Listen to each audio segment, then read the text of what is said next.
Abigail, a name that means father of exaltation in Hebrew, but commonly taken to mean my father's joy or my father is joy. In this context, the father referred to is God. Carmel means garden or orchard, also the vineyard of God. How profound.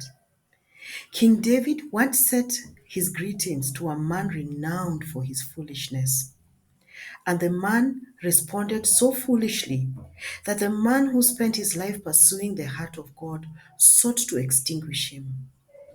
But the foolish man, had something precious beyond the bread the king needed for his men.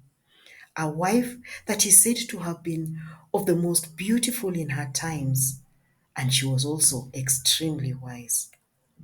I imagine how difficult it must have been for her to be with him, what levels, heights, and depths his state of mind of being often led him to, and the consequences of this on her own dignity.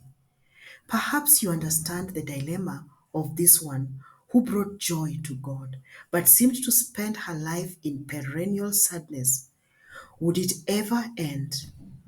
She heard of his latest escapade and rose to act, as she may have done many times previously, to mitigate the situation and prevent the eradication of her household.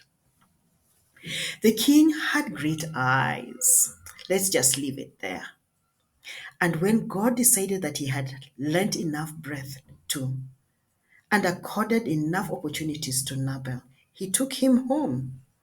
And Abigail mourned deeply.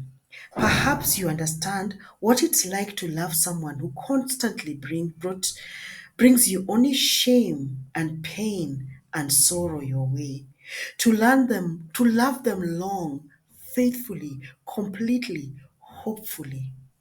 Hopeful for a redemption, so you could say to the naysayers, see, I was right to keep choosing them with my every breath.